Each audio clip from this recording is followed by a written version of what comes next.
The doorbell rang at Sunnydale Care Home.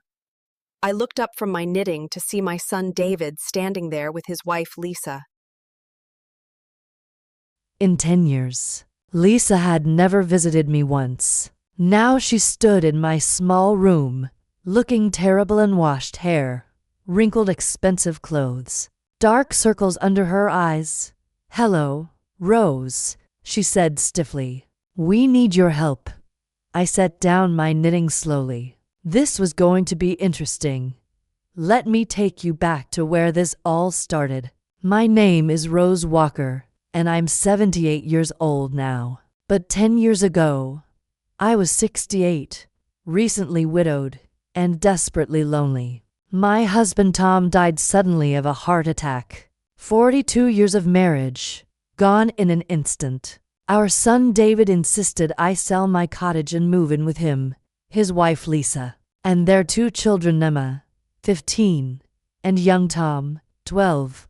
"Mum, you can't live alone," David said. "We have plenty of space." Lisa agrees completely. At the time, Lisa did agree. She smiled and said all the right things. "Of course, Rose, your family."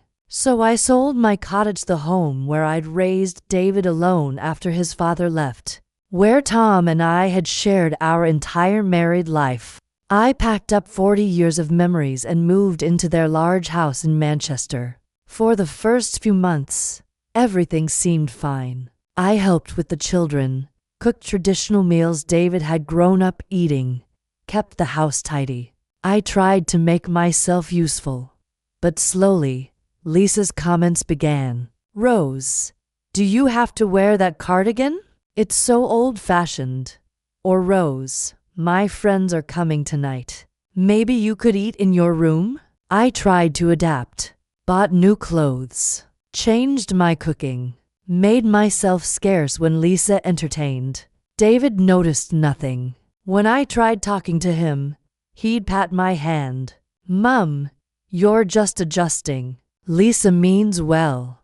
But Lisa didn't mean well at all. The real problems started when Lisa got promoted to senior manager. She began hosting dinner parties for work colleagues, sophisticated affairs with wine and fancy food.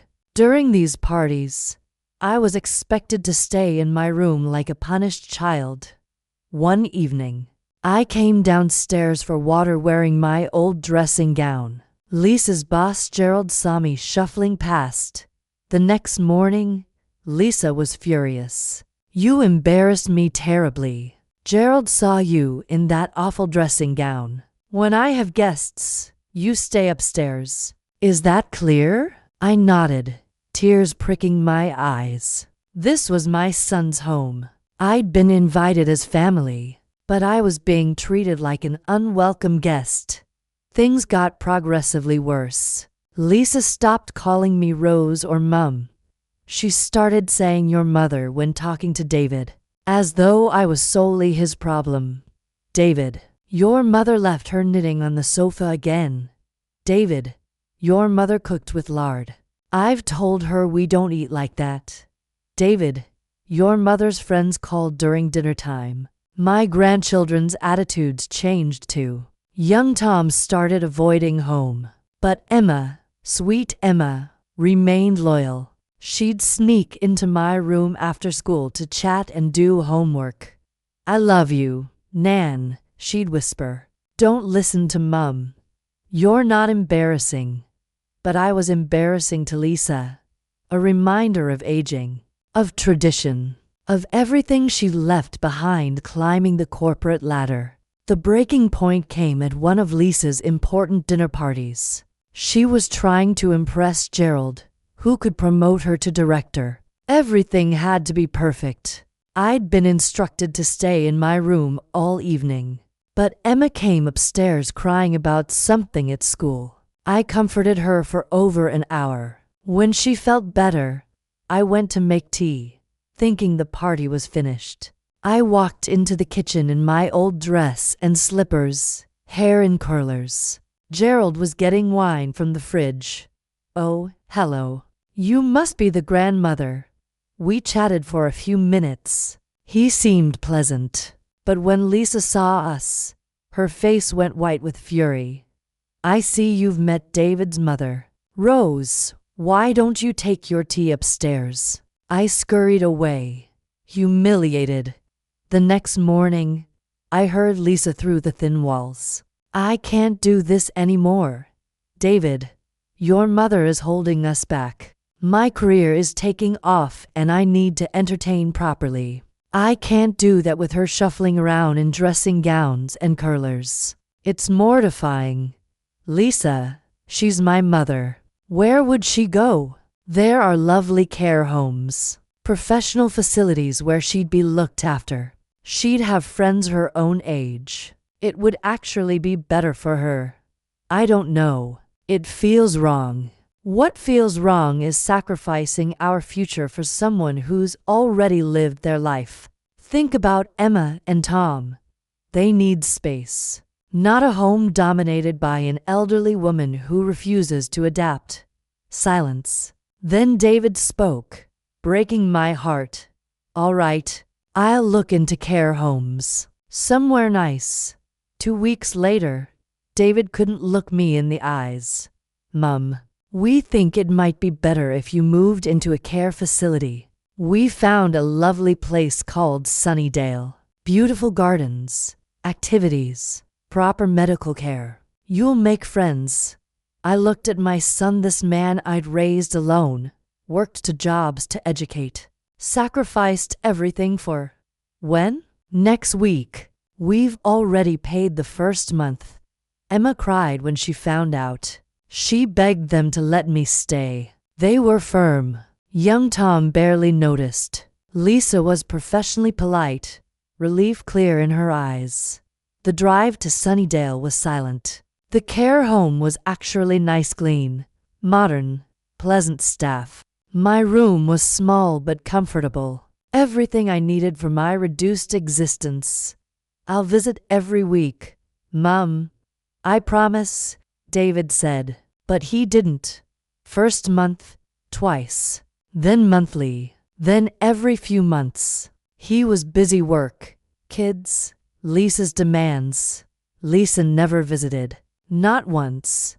But Emma visited. Every single Saturday, taking to buses. She was 16, then 17, then 18. She brought stories, photographs, treats. We talked about everything. Mum doesn't know I come, she confessed. She thinks I'm at the library. She said I shouldn't encourage you to feel sorry for yourself. You don't have to come, darling. You're not causing problems, Nan. Mum is. I love you. I'll always come.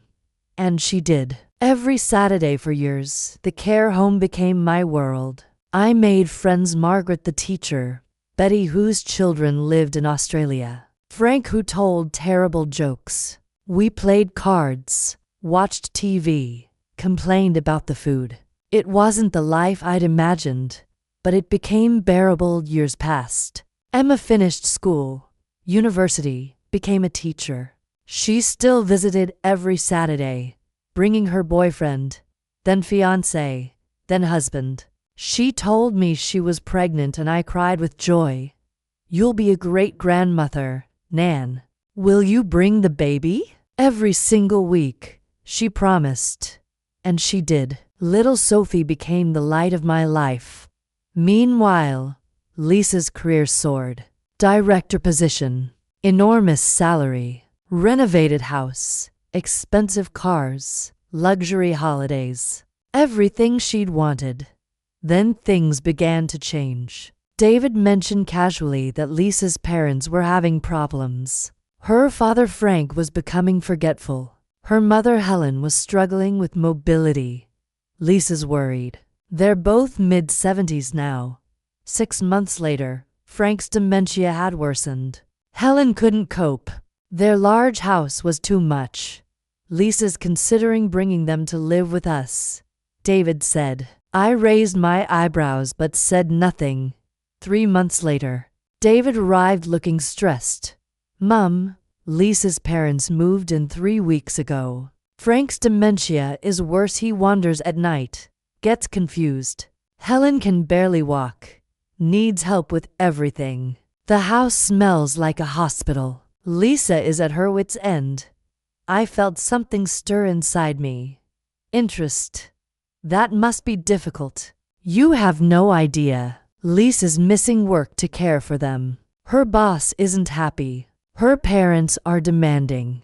Nothing's ever right. Frank gets aggressive. Helen criticizes everything. It's affecting the whole family. Over following months, stories got worse. Frank needed adult nappies. Helen criticized everything Lisa did. They refused to adapt, wanted things done their traditional way.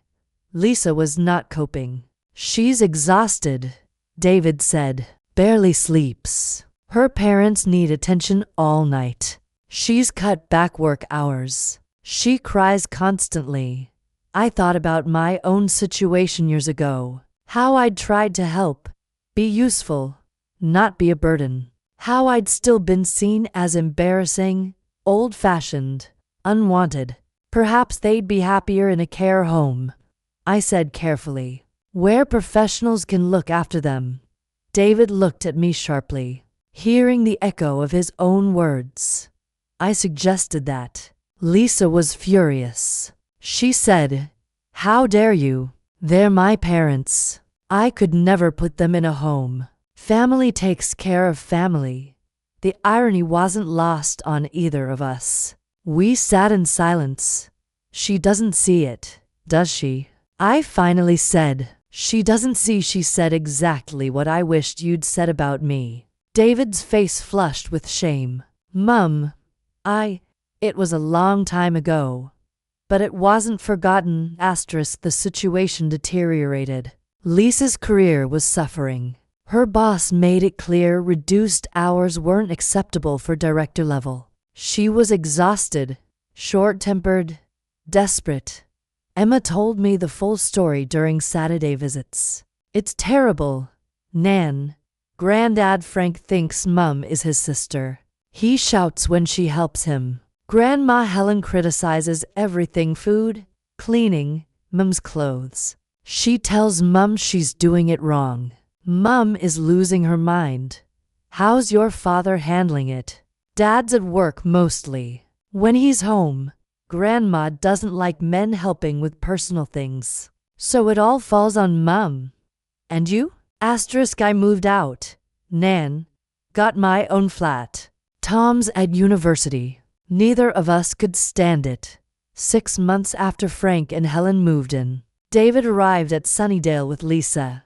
I was shocked. In 10 years, she'd never visited. Now she stood in my small room, looking terrible, weight lost, hair unwashed, expensive clothes wrinkled, dark circles under her eyes. "Hello, Rose," she said stiffly. "This is unexpected." David looked uncomfortable. "Mum, we need your advice." "About the in-laws." Lisa's composure cracked. "It's impossible, Rose. Dad doesn't sleep, so I can't sleep. Mum criticizes everything. I'm losing my job. I'm losing my mind. I don't know what to do." I looked at her calmly. "Have you considered a care home? Professionals trained for dementia and mobility issues?" Lisa's eyes filled with tears. "I can't do that. They're my parents. I understand. Family loyalty is important." David shifted uncomfortably, knowing exactly what I meant. "Rose," Lisa said desperately, "you've been here years. You understand care homes. Is it really okay? Would they be all right here?" I thought carefully. I could be cruel, throw her words back, refuse to help. But looking at this broken, exhausted woman, I didn't want revenge. I wanted something more valuable. "Lisa, sit down." She sat on my bed. David stood by the door. "Care homes aren't terrible. I was angry when first brought here. Felt abandoned. But over time, I made friends, have routines.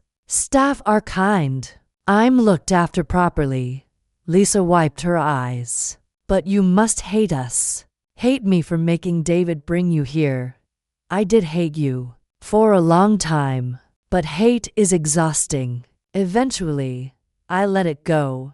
I don't know if I can put them in a home. What will people think? There it was. Not what was best for Frank and Helen, but what people would think of Lisa. The kind of daughter who's drowning and needs help, I said firmly. Who recognizes she cannot provide professional medical care? Who wants her parents safe and well cared for? Lisa looked at me properly for the first time. You didn't need professional care. You were healthy. I made David bring you here because you embarrassed me. That's the truth. You reminded me of everything I was trying to escape: my working class background, my traditional mother, everything I'd worked to rise above. I was cruel to you. I know I was. Finally, she said it out loud, double quotes. Yes, you were cruel. You made me feel worthless in my own son's home. You treated me like an embarrassment instead of a person. You convinced David to send me away not because I needed care, but because I didn't fit your image of success. Lisa cried properly now. I'm so sorry, Rose. I didn't understand. I didn't understand any of it until now. Until I'm living exactly what you lived. My parents criticizing me, making me feel inadequate. And I can't send them away because people will judge me. Because I'll be exactly what I accused you of being. A burden. An embarrassment. David finally spoke. Mum, I'm sorry too. I should have stood up for you. I should have told Lisa she was wrong. I took the easy way out. I'm ashamed. I looked at them both, broken by their situation. I could refuse to help. Let them suffer as I had. That would be fair. But I thought of Emma, who'd visited every Saturday. Little Sophie, Frank and Helen, to elderly people frightened and confused, deserving dignity. And I thought of what kind of person I wanted to be. I'll help you, but I have conditions. Lisa looked up hopefully. Anything. First, you bring Frank and Helen to visit Sunnydale. Let them see it themselves. Meet staff and residents. Let them feel like they're choosing. All right. Second, you visit them regularly. Not from guilt, but genuine care. Involve them in family events, in Sophie's life. Don't abandon them like I was abandoned. I promise. Third, you both go to family therapy. Not for Frank and Helen. For you. For your marriage. For Emma and Tom. You need to understand what you did and why it was wrong. Learn to treat people with respect regardless of age or usefulness to your social status. David nodded. We'll do it, Mum. And finally, I looked directly at Lisa. You will never make anyone feel the way you made me feel. Not your parents, not your children when they're old, not anyone. Because getting old happens to everyone. One day you'll be in a room like this, and you'll remember this conversation. Lisa sobbed. I understand now. I really do. I'm so sorry.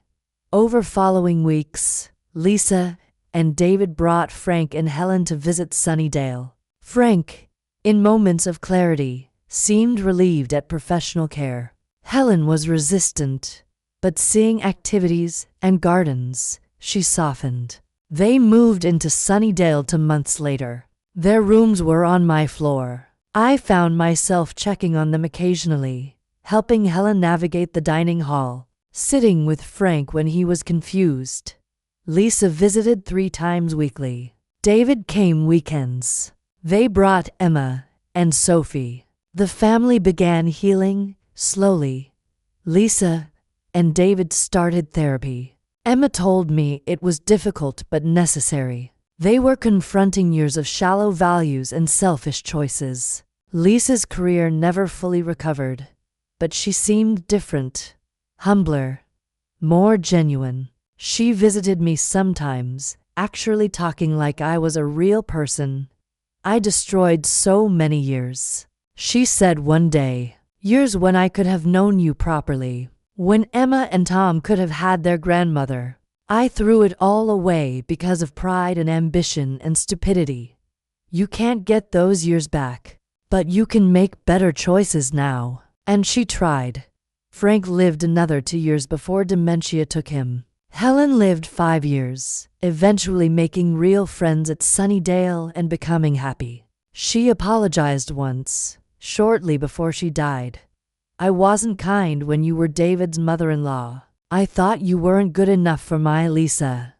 And Lisa learned that from me. I'm sorry, Rose. We're all learning. Better late than never.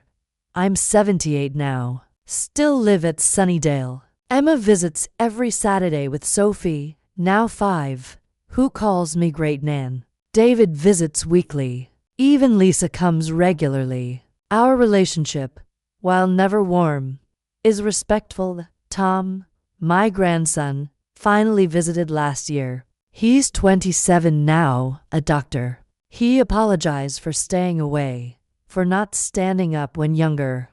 I was a kid. I just followed Mum's lead. I didn't understand, but I understand now. I'm sorry, Nan. You're here now. That's what matters. Last week, Lisa told me something surprising. She'd been offered a new director position, prestigious, well paid, everything she'd worked for. I turned it down. Why? Because it would mean 60-hour weeks.